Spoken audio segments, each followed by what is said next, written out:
मित्रांनो नमस्कार, मी अंकुश बर्डे ज्ञाना शेतीमध्ये पुन्हा आपलं स्वागत करत आहे. मित्रांनो, आपण आता सध्या खरीपमध्ये जी महत्त्वाची पिकं घेतली जातात त्याच्याबद्दल व्हिडिओ करत आहोत. सध्या काही पीक शेतात नसल्यामुळे आपण ऑफिसमध्ये हे सगळे व्हिडिओ करत आहे आपल्या. आपण यापूर्वी कापूस केला, सोयाबीनचा व्हिडिओ केला, मग आपली पारंपरिक पिकं जी होते त्याचे एक दोन व्हिडिओ केले, एक मूग उडदाचा एक केला एकत्रित, आणि मग त्याच्या अगोदर आपण मटकी आणि हुलगाचा एक व्हिडिओ केलेला. आता आज त्याच्यामध्येच पुढचा व्हिडिओ करतो आहे आपण मित्रांनो, की तुरीचा, जे की खूप महत्त्वाचं कडधान्याचं पीक आहे. कडधान्याचा जर विचार केला तर आपल्या देशाची अशी परिस्थिती आहे की कडधान्याचं सगळ्यात जास्त उत्पादन भारत देशात होतं, सगळ्यात जास्त वापर जास्त भारत देशातच होतो, आणि कडधान्याची सर्वात जास्त आयातसुद्धा भारताची मध्येच केली जाते. म्हणजे इतकं हे विसंगतीपूर्व सध्या कडधान्यामध्ये आपण जात आहोत. मग याच्यावर काही मात करता येईल का? यासाठी आपण या पारंपरिक कडधान्याच्या पिका ज्याच्यामधून आमच्या जे नॉनव्हेज व्हेजिटेरियन म्हणजे ज्याला आपण शाकाहारी मंडळी आहे त्यांच्यासाठी जो प्रथिनेचा मुख्य स्रोत आहे, त्या कडधान्यावर आपण भर देऊन आपली उत्पादकता वाढवण्यासाठी काय करता येईल का, यासाठी आपण याच्यावर जाणीवपूर्वक व्हिडिओ करत आहे. कडधान्यामध्ये मग पिकं कुठली येते? तूर सगळ्यात जास्त हरभरा होतो, तूर आहे, मूग उडीद आहे, वाटाणा आहे, मटकी आहे, हुलगा आहे, आणि मग थोडा बहुत राजमा किंवा वाल आहे. ही पिकं आपल्याकडे घेतली जातात. या कडधान्यवर्गीय पिकामध्ये भारताचा जर विचार केला तर कर्नाटक, महाराष्ट्र, तेलंगणा, उत्तर प्रदेश, मध्य प्रदेश, झारखंड आणि गुजरात या राज्यामध्ये मोठ्या प्रमाणात लागवड करण्यात येते. महाराष्ट्रामध्ये आपण जे आज बोलणार आहोत तूर पिकाचे, तर 2 नंबरला आपलं राज्य आहे. जवळपास 12.5 ते 13 लाख हेक्टरवर तुरीची लागवड होती, जी की सोयाबीन, कापूस आणि नंतर तूर हे मोठ्या प्रमाणात लागवड करणारं पीक आहे. याच्याबद्दल आज आपण बोलतो आहे. जसं मी सुरुवातीला सांगितलं, उत्पादनामध्ये आम्ही 1 नंबरला आहे, वापरामध्ये 1 नंबरला आहे, आणि आयातीला सुद्धा 1 नंबर आहे. मागच्या 2-3 वर्षाची जर परिस्थिती पाहिली तर 1 वर्ष दुष्काळ होता, 1 वर्ष अतिवृष्टी झाली, आणि यावर्षी पुन्हा कमी पावसाचा अनुमान आहे. परंतु सर्वसाधारण पाऊस होईल हा आमचा वैयक्तिक अंदाज आहे, त्यामुळे घाबरण्याचं काही कारण नाही. आणि मग अशा परिस्थितीमध्ये आपली जी कडधान्याची गरज आहे जवळपास 45 लाख मेट्रिक टनाची आहे, आणि 30 लाख मेट्रिक टनाच्या आसपास आपलं उत्पादन होतं. 12 ते 15 लाख मेट्रिक टनामध्ये आपल्याकडं दरवर्षी ही तूट आहे किंवा कमी उत्पादन होतं. आणि याचा विचार करून काही आफ्रिकन देश आहे, जसे की टांझानिया आहे, केनिया आहे, मालवी आहे आणि म्यानमार आहे, केवळ आपल्याला तूर पिकाचा पुरवठा करण्यासाठी त्यांच्याकडे लागवड केली जाते आणि आपल्या देशामध्ये त्याची आयात केली जाते. दुर्दैवाने याच्यात केंद्र शासनाचं धोरणही भारताला कडधान्यामध्ये, तुरीमध्ये आत्मनिर्भर करण्याचं नाही, असं खेदानं नमूद करावं वाटतं. जर आमच्या शेतकऱ्यावर विश्वास ठेवला आणि खरंच शेतकऱ्यांना काही नवीन वाण उपलब्ध करून दिले, काही MSP सारखे जर जास्तीत जास्त माल खरेदी केला, काही संशोधनावर भर दिला, तर नक्की आपण कडधान्यामध्ये 2-3 वर्षामध्ये, आणि याच्यापूर्वी एकदा झालेलं आहे आपल्याकडं, शेतकऱ्यावर विश्वास टाकला तर 100% शेतकरी आपल्याला याच्यामध्ये आत्मनिर्भर करतील, याच्याबद्दल अजिबात वाव नाही. अशा ह्या महत्त्वाच्या पिकाबद्दल जर आपण बोलताना हे तसं तूर हे जवळपास कमीत कमी 5 महिने आणि जास्तीत जास्त 6-6.5 महिने राहणारं पीक शेतात आहे. आणि मग शेतकरी काय करतात, बहुतेक वेळा शेतकरी म्हणजे 80% क्षेत्रावर तुरीचं आंतरपीक म्हणून घेतलं जातं. मग पहिल्यांदा एक नंबरमध्ये कापूस आहे, 2 नंबरमध्ये सोयाबीन आहे, 3 नंबरमध्ये मूग उडदासोबत याचे पाटे टाकले जातात किंवा एक लाईन दिली जाते. आणि मग होतं काय, तुरीची उत्पादकता कमी कशामुळे येते? हे जे 3 ते 4 महिन्याची पिकं आहेत, ही सुरुवातीला फास्ट वाढतात, लवकर वाढतात, आणि मग तुरीची सुरुवातीची वाढच ही जोपर्यंत पिकं निघत नाही 3 ते 4 महिने, तोपर्यंत तूर एक शिवडी जाते, फक्त उंची वाढते, त्याला फांद्याच येत नाहीत. आणि मग ज्यावेळेस ह्या पिकाची काढणी केली जाते त्यावेळेस मग शेतकरी बघतात तुरीकडं. त्यावेळेस पण पावसाचं चांगला असेल, एखाद दुसरी पाण्याची सोय असेल तर मग शेतकरी त्याची मशागत करतात, थोडं बहुत खत देतात, आणि शक्य झालं तर फवारणी करतात. मित्रांनो, तसं सोयाबीनपेक्षा जास्त उत्पादन देणारं जरी 5 महिन्याचं 6 महिन्याचं पीक आहे, आणि याच्यानंतर तुम्ही एखाद दुसरं उन्हाळी पीकसुद्धा ह्याच्यावर घेऊ शकता जर पाण्याची सोय असेल तर. म्हणजे तुम्हाला 2 पिकंसुद्धा तुरी जर घेतली तरीसुद्धा होऊ शकतात पाण्याची सोय असेल तर. असं हे महत्त्वाचं पीक आहे. आणि जर तुम्ही ह्याचे 2-4 बारकावे जर आपण मित्रांनो तुरीमध्ये जर जाणीवपूर्वक केले तर एकरी 10 क्विंटलपेक्षा सहज तूर होती. आणि आजचा बाजार भाव मनापेक्षा MSP जी म्हणतो आपण ती जवळपास 9,000च्या आसपास आहे. आणि 10 क्विंटल जर झाले तर लाख रुपयाची तूर होऊ शकते. आणि अशी काही मंडळी आहेत आपल्याकडे लाख रुपयाची तूर काढणारे. मग सर्वसाधारण शेतकऱ्याला 3-4 क्विंटल होतं आहे आणि आमच्याकडचा प्रगतशील शेतकरी 10-12 क्विंटल तूर काढतो आहे. मग ह्या दोन्हीतलं जर तफावत जर काढली आपण आणि आमच्या हातात जे शक्य आहे ते जर केलं तर सर्वसाधारण शेतकरी 10 क्विंटल तूर सहज घेऊ शकतो. मग यासाठी करावं लागेल काय? यासाठी आपल्याला तुरीची उत्पादकता कमी येण्याचे कारण काय आहे की आम्ही त्याला दुय्यम पिकाचा दर्जा दिलेला आहे. त्याला मुख्य पिकाचा दर्जा दिला. सलग जर तूर केली तर आपल्याला सहज उत्पादन मिळू शकतं. त्याच्यानंतर मग एकात्मिक अन्नद्रव्य असेल, एकात्मिक कीडरोग नियंत्रण असेल, शक्य झाल्यास फुलोरावस्था आणि शेंगा भरण्याच्या अवस्थेत जर आपण पाणी देता आलं, ह्या 2-3 गोष्टीवर जर भर दिला तर नक्कीच 10 क्विंटलपेक्षा जास्त तूर झाल्याशिवाय राहणार नाही. आता आपल्याला हवामानामध्ये म्हणजे काय खरीपमध्ये आपण तूर घेतो त्याच्याबद्दल काय फार बोलायची गरज नाही. फक्त तुरीचं दुर्दैव असं की जास्त कालावधी असतो. खरीपातलं पहिलं पीक निघून गेल्यानंतर वाढीला लागलं त्यावेळेस फुलोऱ्याला डायरेक्ट तूर येते आणि शेंगा भरण्याला. आणि त्यावेळेस मात्र बरोबर जमिनीतला ओलावा कमी होत जातो. परतीचा पाऊस जर झाला नाही तर मग तुरीचं तितकंसं उत्पादन मिळत नाही. त्यासाठी आपल्याला मध्यम ते भारी जमिनीमध्ये तुरीची लागवड करायला पाहिजे. हलक्या जमिनीमध्ये तुरीची लागवड शक्यतो टाळावी. आणि जर करायची असेल तर 2 किंवा 3 पाण्याची जर सोय असेल आपल्याला, भारी जमीन 1.5 फूट 2 फूट जर खोल असेल आणि खूप खोल काळ्या जमिनी आहेत जिथं पाण्याचा निचरा होत नाही तिथं मात्र बेडवर आपल्याला तूर लागवड करायची. आपण दोन्ही पद्धतीचा विचार करणार आहोत. जी सलग तूर करायची आणि बेडवरची तूर किंवा आंतरपीक म्हणून जी सोयाबीनसोबत किंवा इतर मूग उडदासोबत जी तूर घेणार आहेत त्याच्याबद्दल आपण विचार करणार आहोत. चांगले 2-3 पाऊस होऊ द्या. 15 जून नंतर 15 जुलैपर्यंत आपल्याला याची पेरणी करता येते. आंतरपीक जर घ्यायचं असेल तर बाजरी घेऊ शकता. काही भागात बाजरीच्या 3 लाईनी आणि 1 तुरीची लाईन, त्यासोबत सोयाबीन तूर 3 किंवा 4 लाईन सोयाबीनच्या, 1 लाईन तुरीची, मूग उडीद तूर. त्याच पद्धतीनं आपल्याला अशी पिकं सोबत आंतरपीक म्हणून घेता येतं. आणि ज्यामुळं एखादं पीक जरी कमी कालावधीचं गेलं तर तुरीमधून तरी काही ना काही मिळतं. अशा पद्धतीनं आपल्याला आंतरपिकाची लागवड करता येते. याच्यामध्ये एक आणखीन महत्त्वाचा मुद्दा आहे. जसं मी अगोदर सुरुवातीला सांगितलं, तुरीला सुरुवातीचं पहिलं पीक निघस तर आम्हाला त्याची वाढच होत नाही, एक शिवडी वाढ होती. मग याला पर्याय काय करता येईल? याला पर्याय एकच करता येईल की आपल्याला तुम्ही निखळ तूर घेत असेल तर काहीच अडचण नाही. म्हणजे नुसती तूर आपण लावली, 4 फुटावर हलकी जमीन आहे, मध्यम जमीन आहे 5 फुटावर घेतली, भारी जमीन आहे 6 फुटावर घेतली. काही लोक आता 8 फुटावर सुद्धा तूर लावायला लागलेत आणि 10, 12, 14 क्विंटल उत्पादन घ्यायला लागलेले. काही पाणी फाउंडेशननं पीक स्पर्धेमध्ये अक्षरशः काही तालुक्यामध्ये काही शेतकरी गटानं 18, 19, 20 क्विंटलपर्यंत तुरीचं उत्पादन मागच्या 2 वर्षात घेतलेलं आहे.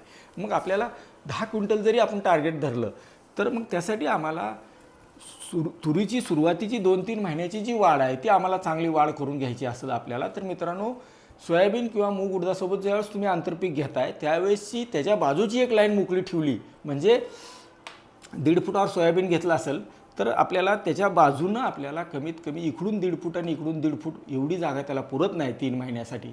आपल्याला 1 तास मोकळं ठेवावं लागेल. किंवा मग 2 फुटावर एका बेड 2 फुटावर जर अंतर असेल 2 ओळीतलं अंतर तर मात्र आपल्याला तूर पीक चांगलं येऊ शकतं. या पद्धतीनं आपल्याला सुरुवातीची वाढ करून घ्यावं लागेल. याच्यावर लक्ष देणं गरजेचं आहे. आता पेरणीचं अंतर किती असावं? जसं मी म्हटलं तुम्हाला हलक्या जमिनीत करूच नाही आणि पाणी सोय असेल करायचं असेल तर 4 किंवा 5 फूट आणि पुढं 2 ओळीतलं अंतर 1 फूट ठेवू शकता.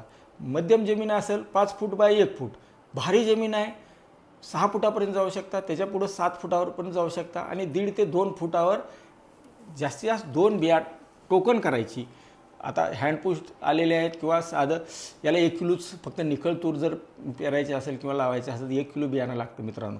त्यामुळे तेवढे आपण टोकन पद्धतीनं सुद्धा 2-3 माणसं जर आपल्याला सकाळ संध्याकाळ एका दिवसात सुद्धा ते टोकून होऊ शकतं. या पद्धतीनं आपल्याला तुरीचं उत्पादन वाढवण्यासाठी प्रयत्न करावा लागणार आहे. आता याच्यामध्ये वाण कुठले आहेत त्याच्याबद्दल बोलूया आपण. याच्यावर कृषी संशोधन केंद्र जे बदनापूर यांनी फार मोठ्या प्रमाणात काम केलेलं आहे. त्यांच्या जुन्या व्हरायटी होत्याच आपल्याला 853 होती, 736 होती.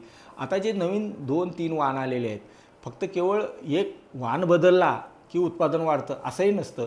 मित्रांनो, तुमच्याकडे पाण्याची व्यवस्था काय आहे, जमीन कुठल्या प्रकारची आहे, याचा विचार करून आपण वाणाची निवड करावी लागते. ज्यावेळेस तुमच्याकडं पाण्याचं दुर्भिक्ष आहे आणि तुम्हाला पांढरी तूर घ्यायची, तर अशा वेळेस आपल्याला BDN 711 जो वाण आहे तो वाण लावायला पाहिजे. त्याचा दाणा पांढरा आहे, वांज रोगास बळी पडत नाही आणि हा कंबाईन हार्वेस्टरनं काढता येतो. म्हणजे जी काढणीसाठी मजुराची, मळणीसाठी मजुराची गरज असते ती आपल्याला त्याच्यावर मात करता येते. नंतर BDN 716 जो आहे हा सुद्धा मर रोगास प्रतिकारक्षम आहे. ह्याचा दाणा लाल आहे, याची डाळीची प्रत सगळ्यात चांगली जास्त आहे. याचं क्षेत्र विदर्भामध्ये फार मोठ्या प्रमाणात आहे. अमरावती वगैरे एरियामध्ये जिथं तुरी खूप मोठ्या प्रमाणात घेतल्या जातात त्या ठिकाणी.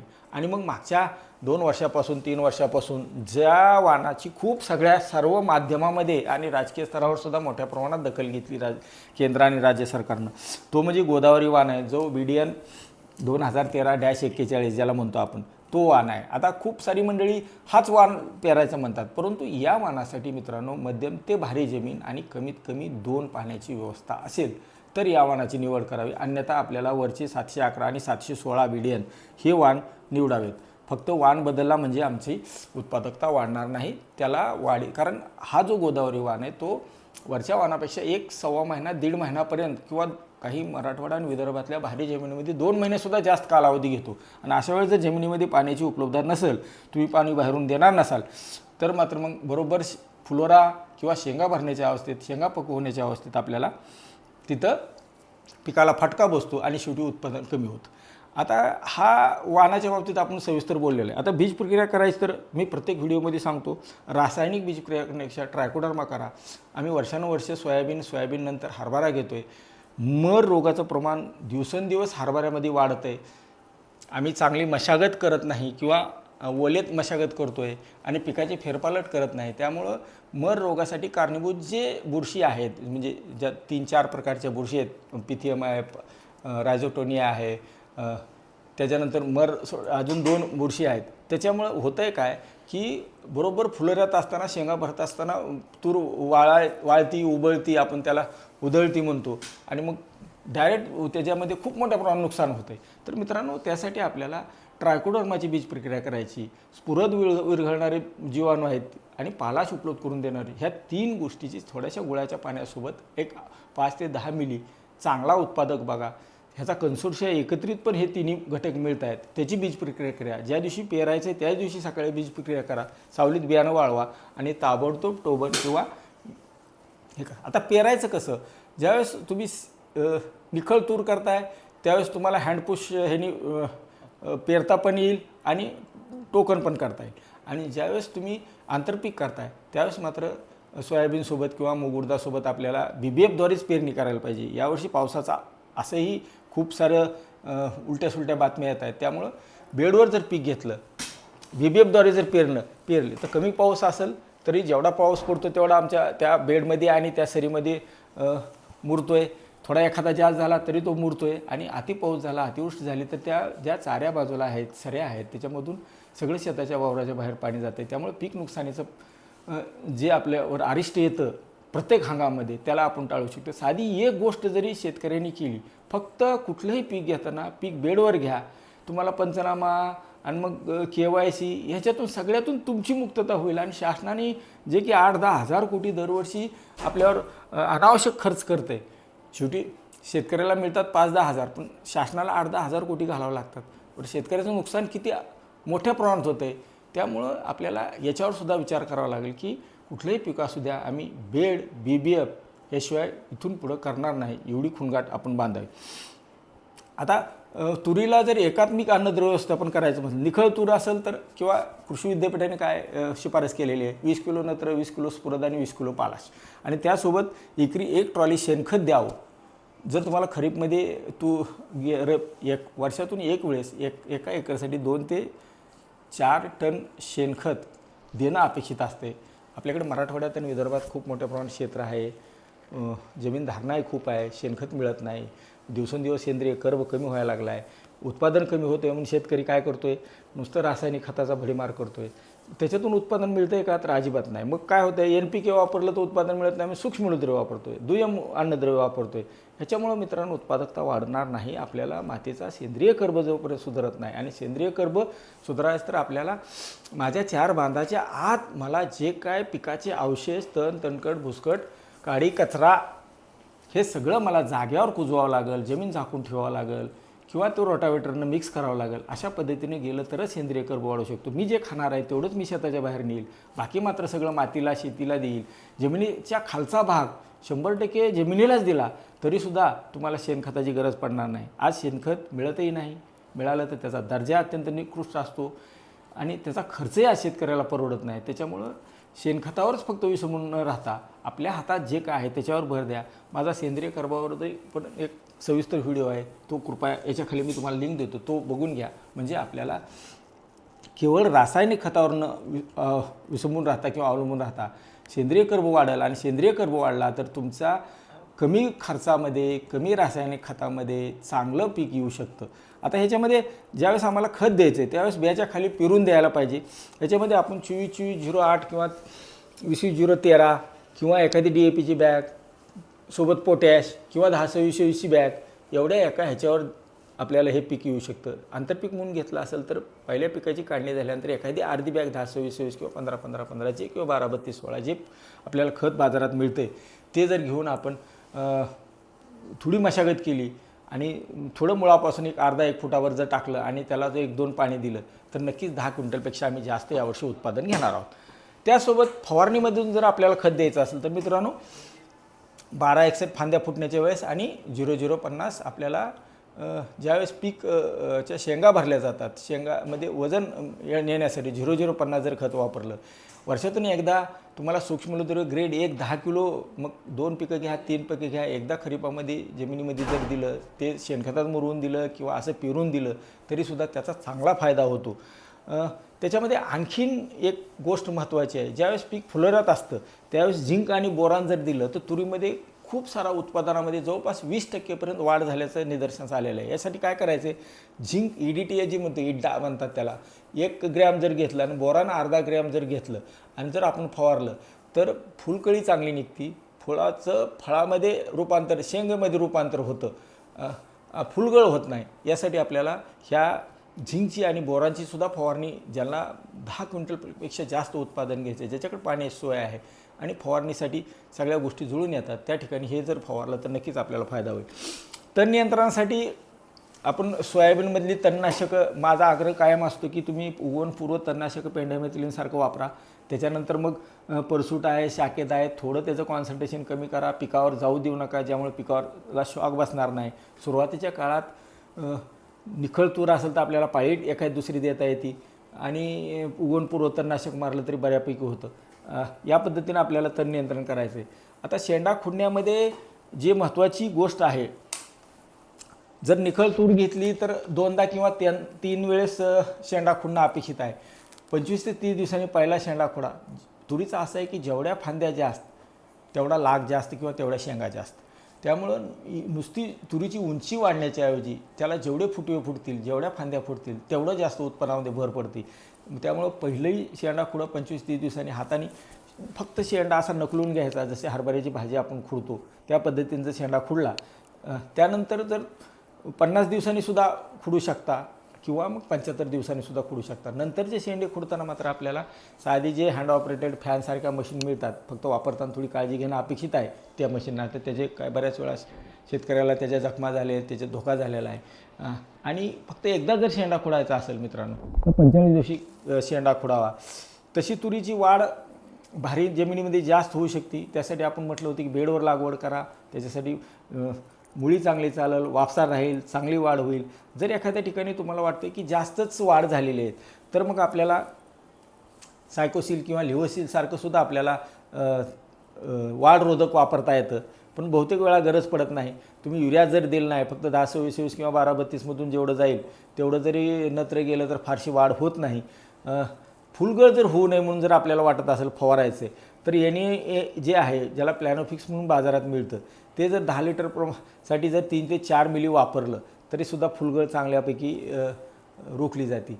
आता याच्यामध्ये आणखीन एक धोका असतो तुरीमध्ये, धुकं किंवा धुवारी जी पडती त्याच्यामुळं सगळ्याच शेतकऱ्याला माहिती आहे की ज्यावर्षी धुकं किंवा धुवारी जास्त पडती त्यावर्षी मोठ्या प्रमाणात फुलगळ होती आणि मोठ्या प्रमाणात नुकसान होतं. तर अशा वेळेस मित्रांनो काय करणं अपेक्षित आहे, ज्या दिवशी मोठ्या प्रमाणात धुकं पडलेलं आहे त्या दिवशी सर साधं आपण काय करायचं, आपल्याला लक्षात येते की चांगला पाऊस काळ झाला तर धुकं धुवारी कधी पडते त्याचा अंदाज शेतकऱ्याला असतो. म्हणजे तुम्ही तणकट काढलेलं असते ते जागोजागी रचून ठेवायचं आणि ज्यावेळेस वाटतं आपल्याला आज खूपच पहाटे 6च्या 5:30च्या दरम्यान वाटते धुवारी धुकं आहे, तर त्यावेळेस हे सगळे जे जागोजागं आपण गवत गोळा केलेलं असते त्याच्यात थोडं वलं काहीतरी टाकायचं, झाडाच्या फांद्या वगैरे, आणि हे पेटवून द्यायचं. हा साधा सोपा पर्याय आहे. किंवा मग ज्या दिवशी तुम्हाला धुकं पडलं त्या दिवशी तुम्ही साधं विहिरीचं पाणी जरी फवारलं तरी मोठ्या प्रमाणात त्याचं आपल्याला नुकसान टाळता येतं. मग आणि ज्या दिवशी याच्यापेक्षा जास्त धुकं पडतं आहे त्या दिवशी तुम्ही कुठलंही एखादं बुरशीनाशक मी जे खाली बोलणार आहे त्याच्यावर ते जरी फवारलं तर धुकं आणि धुवारीपासून मित्रांनो वातावरण बदलाचा फटका शेतकऱ्यांना आणि पीक उत्पादकतेला फार मोठ्या प्रमाणात व्हायला लागले. ह्या वातावरण बदलामध्ये माझं पीक कसं वाचवायला पाहिजे, त्यासाठी काय पर्याय आहेत, मी कुठले वापरू शकतो, याबद्दल सविस्तर माहिती प्रत्येक शेतकऱ्याला असणं अपेक्षित आहे, ज्याच्यामुळं माझा उत्पादन खर्च कमी होईल आणि उत्पादकता मात्र नक्की वाढेल. आता पाणी व्यवस्थापनामध्ये मी बोललेलो आहे. सुरुवातीला ज्यावेळेस 15 दिवसापेक्षा जास्त कालावधी पावसाळ्यामध्ये पाण्याचा ताण असतो त्यावेळेस स्प्रिंकलरनं जर आंतरपीक असेल तर द्या, किंवा ठिबकवर तूर गेली असेल तर ठिबकनं पाणी द्या. त्याच्यानंतर पहिलं पीक गेल्यानंतर तुम्हाला 2 किंवा 3 पाणी देणे अपेक्षित आहे. हलकी जमीन असेल तर 3 पानं द्या, फुलकळी निघायच्या अगोदर द्या. फक्त एवढं पाणी देताना लक्ष ठेवायला पाहिजे. 100% 50%पेक्षा जास्त किंवा 100% पीक फुलोऱ्यावर आहे आणि पाण्याचा ताण बसला आहे आणि अशा वेळेस जर आम्ही पाणी दिलं तर मोठ्या प्रमाणात ह्याची फुलगळ होती. त्यासाठी पाण्याचा ताण बसण्याच्या पूर्वी या पिकाला पाणी देणं अपेक्षित आहे. हलकी जमीन असेल तर 3 द्या, मध्यम असेल तर उताराची असेल तरी 3 पाणी दिले तर चालते, आणि भारी जमीन असेल तर फक्त फुलोरा अवस्था आणि शेंगा भरण्याच्या अवस्थेत आपल्याला 2 पाणी द्यायची आहेत. आता एकात्मिक कीड रोग व्यवस्थापनामध्ये जर विचार केला मित्रांनो तर हे 6-7 महिन्याचं पीक आहे. 5 महिने ते 7 महिन्यापर्यंत पीक चालतं. तुम्ही जमीन कशी आहे त्याच्यावर आहे. मग ह्याच्यात कुठले कीड आणि रोग येतात याच्यावर आपल्याकडे सुरुवातीला पाणी गुंडाळण्या आळी येते, त्याच्यावर फार काही लक्ष द्यायची गरज नाही, ते फार काही नुकसान करत नाही. मग मावा येतो, फुलकुडी येतात, मग मर येते किंवा वांज रोग येतो. तर याला आपण बीज प्रक्रिया केलेली आहे त्याच्यामुळं फारसा तिथं काही प्रादुर्भाव होत नाही, जरी मावा वगैरे फुलकिडी जरी असली तरी. परंतु नंतरच्या टप्प्यामध्ये जे 2-3 कीड आणि रोग येतात ते मात्र आमच्या पिकाला फार घातक आहे, ज्याच्यामुळं आपलं 60% नुकसान होतं मित्रांनो. तर मग फुलोरा अवस्थेमध्ये, शेंगा भरण्याच्या अवस्थेमध्ये शेंगा पोखरणारी आळी ज्याला आपण हिरवी बोंडाळी म्हणतो, पाना फुलाची जाळी करणारी आळी ज्याला आपण मारोका आळी म्हणतो, पिसारी पतंग आहे, आणि तुरीवरील शेंगमाशी, ह्या 3-4 किडीचं आपल्याला जाणीवपूर्वक नियंत्रण वेळेत करणं अपेक्षित आहे. मग यासाठी काय करायला पाहिजे, तर ज्यावेळेस पहिली तुम्हाला फुलकळी दिसती त्यावेळेस लिंबोळी अर्क स्वतः करा, नाही तर 10,000 ppmचा आणा, 3-4 मिली घ्या आणि फुल निघायच्या आधी एक जर फवारणी केली तर बऱ्यापैकी या सगळ्या किडीचं नियंत्रण होतं. आणि त्याच्यानंतर फुलकळी 50% पीक फुलोऱ्यावर असताना जर आपण क्लोरोपायरिफॉस अधिक सायपरमेथ्रिन, बरेच मंडळी म्हणतात की ह्याच्यामुळं फुलगळ होती, अजिबात होत नाही मित्रांनो. फक्त पाण्याचा ताण जर असेल तर होऊ शकते, आणि आपण झिंक EDT आणि बोरांचा वापर करणार आहे त्यामुळं, किंवा प्लॅनोफिकचा सुद्धा वापर आपण 3 ते 4 मिली 10 लिटर पाण्यासाठी जर केला तर फुलकळी गळत नाही. धुक्याला जर आपण काय आपल्याला जे शक्य होईल ती उपाययोजना केली 2-3 मी जे सांगितलं त्यापैकी, त्यामुळे सुद्धा फुलगळ होत नाही. मग आता ह्याला 3 फवारण्या करणं अपेक्षित आहे. जसं मी सांगितलं, फुलाच्या अगोदर 1 लिंबोळी अर्काची किंवा 5% लिंबोळी अर्क किंवा 10,000 ppmचा लिंब. त्याच्यानंतर दुसरी फवारणी मी जसं सांगितलं क्लोरोसायपर घ्या किंवा क्लोरॅन्ट्रेनोल ज्याला आपण कोरोजन म्हणतो त्याची एक घ्यावी, ज्याला 3 मिली 10 लिटर पाण्याला प्रमाण व्यवस्थित वापरा. अनावश्यक जास्त वापरून खर्च वाढू नका मित्रांनो. दुसरी त्यासोबत पहिल्या फवारणीला आपल्याला इमामेक्टिन बेन्झोएटसुद्धा, जे की प्रोक्लेम नावाने मिळतं, ते सुद्धा वापरता येतं. आणि मात्र त्याच्या पुढची जास्त जर फुलं असतील तर आपल्याला स्पिनोशॅड जे मिळतो, कॉर्टिवाचा ट्रेसर जे मिळतो ते सुद्धा वापरता येतं. आणि हे जे 4 औषधं मी सांगितलेली आहेत त्याच्या व्यतिरिक्त पुढचा दुसऱ्या फवारणीला पहिलं ज्याला वापरलं त्याच्याऐवजी दुसरं कुठलंही वापरलं तरी चांगल्यापैकी नियंत्रण होतं. आता याच्यामध्ये शेतकऱ्याला हिरवी बोंडाळी ओळखू येते, परंतु शेंगमाशी आणि शेंगा पोखरणारी आळी याच्याबद्दल, शेंग माशीबद्दल आणि पिसारी पतंगाबद्दल मात्र शेतकऱ्यांना बऱ्याच माहीत नाही. जे आपलं तुरीचं अडकण होतं, जे दाना मुकण होतं, त्याला मेन कारण ही शेंग माशी आहे आणि पिसारी पतंग आहे मित्रांनो. त्यातली त्यात शेंग माशीचा प्रादुर्भाव पिसारी पतंगचा तेवढा होत नाही जास्त, परंतु शेंग माशीचा मात्र प्रादुर्भाव मागच्या 4-5 वर्षामध्ये खूप होतो आहे आणि शेतकऱ्याला लक्षात येत नाही की इतकं अडकण का झालं, एवढं उत्पादन का कमी झालं. त्यासाठी ज्यावेळेस आम्ही पहिल्या आणि दुसऱ्या फवारणीमध्ये एक वेळेस आपण जे की थायोक्लोप्रिड 21.7 SL जे बाहेरचं अलांटो म्हणून मिळते किंवा साधं टाटा आसाटापचं ॲसिपेट 75% SP जे आहे ते पहिलं घ्यायचं, अलांटो घ्यायचं 4 मिली किंवा आसाटाप 20 ग्रॅम जर 10 लिटर पाण्यासाठी वापरलं तर शेंग माशीचं चांगल्यापैकी नियंत्रण होतं. मित्रांनो, शेंग माशीवर अजिबात दुर्लक्ष करू नका. हे खूप मोठ्या प्रमाणात नुकसान करते आणि शेंग माशीचा प्रादुर्भाव जास्त आल्यावर आपल्या मिळणारा मालसुद्धा तो तितकासा चांगला मिळत नाही. त्याच्यामुळं आपल्याला त्याच्यावर सुद्धा भर द्यावा लागेल. ह्याच्यावर व्हायरस येतो, अजिबात काळजी करू नका. कुठल्याही प्रकारचं जमिनीतनं मर होती म्हणून हे सोडा ते सोडा लोक सांगतात बुरशीनाशक, अजिबात वापरू नका. तुरीसाठी सुद्धा ह्युमिक ॲसिडचे सोडा म्हणतात, 4 किलो वापरा, 8 किलो वापरा, काही गरज नाही. थोडं जागच्या जागेवर आम्ही काडी कचरा जरी कुजवला, सेंद्रिय कर्ब वाढवला तरी चांगल्यापैकी आपल्याला उत्पादन मिळतं. मुळी वाढण्यासाठी, मुळी जमिनीमध्ये जर हवा खेळत असेल, त्याला पाणी आणि हवेचं संतुलन असेल तर मुळी आपोआप वाढणार आहेत. आणि ह्युमिक ॲसिड देऊन जर तुम्ही ओलावा जास्त असेल किंवा कमी असेल तर मुळी वाढणारच नाही. वेगवेगळ्या प्रकारचे प्रत्येक फवारणीमध्ये तुम्ही जी मंडळी टॉनिक वापरता, फुलकळी निघावी म्हणून, फुल टिकावं म्हणून, फुलगळ होऊ नये म्हणून, फुलाचं फळात रूपांतर व्हावं म्हणून, कुठल्याही प्रकारचं टॉनिकची मित्रांनो अजिबात गरज नाही. कुठल्याही प्रकारचं टॉनिक वापरू नका. वापरायचं तुम्हाला तर साधं कीडनाशक, एखादं बुरशीनाशक गरज असेल तर स्टिकर आणि पाण्यात विरघळणारं खत त्या पिकाच्या अवस्थेनुसार एवढं जरी केलं तरी मला वाटतं 100% तुरीचं यावर्षी 10 क्विंटलपेक्षा माझा प्रत्येक शेतकरी उत्पादन जास्त घेईल. याची PDF मी ह्या व्हिडिओच्या खाली दिलेलीच आहे. आपल्याला मागं जे दिसते आपली वेबसाईट आहे मित्रांनो. आपण जवळपास 110 प्रकारचे म्हणजे 70-80 पिकाचे, फळबागेपासून ते चंदन, साग, बांबू, हळद, अद्रक, कापूस, ऊस, त्यापासून सगळे 27 प्रकारचे भाजीपाला, मग माठापासून ते टोमॅटोपर्यंत आणि सगळ्या प्रकारच्या कडधान्य, तृणधान्य, गळीत धान्य, नगदी पिकं, ह्या मसाला पिकं, ह्या सगळ्याच्या PDF सगळ्या शेतकऱ्यासाठी विनामूल्य आपल्या ह्या वेबसाईटवर उपलब्ध करून देतो आहे. याचा उद्देशच एवढा आहे की आमच्या शेतकऱ्यांनी शिकावं, माहिती घ्यावी, वाचावं, लिहावं, मनन करावं, चिंतन करावं. आमचा जेवढा शेतकऱ्याची बौद्धिक मशागत होईल, जेवढी बौद्धिक कुवत वाढेल, त्यावेळेस मात्र शेतकऱ्याला आम्हाला काय निवडायला पाहिजे, काय करायला पाहिजे, कोणत्या वेळेत करायला पाहिजे हे जर कळालं तर आपोआप आपला शेतीवरचा खर्च कमी होऊ शकतो आणि उत्पादकता वाढेल. म्हणजेच काय, शेती नक्की शेतकऱ्यासाठी फायद्याची होईल आणि ग्राहकासाठी सुद्धा विषमुक्त अन्न, रेसिड्यू फ्री अन्न, रसायनमुक्त अन्न, जरी आपण सेंद्रियवर भर देत नाही पण विषमुक्त अन्न मात्र नक्की तयार होऊ शकतं. एवढ्यासाठी हा सगळा अट्टहास चाललेला आहे. आमची मरमर आपण थोडी ध्यानात घ्यावी आणि त्याचा काहीतरी आपल्या स्वतःच्या स्वार्थासाठी उपयोग करून घ्यावा. फक्त बळीराजाच गरीब होत चाललेला आहे दिवसेंदिवस. शेतीवर अवलंबून असणारे जे काय 10-20% म्हणजे प्रकारची लोक आहेत त्याच्यामध्ये आज फक्त शेतकऱ्याच वाईट चाललं आहे आणि त्याच्या जीवावर जगणारी सगळी मंडळी मात्र कलेने त्यांचा विकास करत आहेत. शेतकरी मात्र गाळात चालला आहे. एवढ्या एका गोष्टीसाठी ह्याच्यातून बाहेर निघावं, शेती परवडावी, फायद्याची व्हावी, यासाठी आपण हा प्रयत्न करतो आहे. मित्रांनो, धन्यवाद.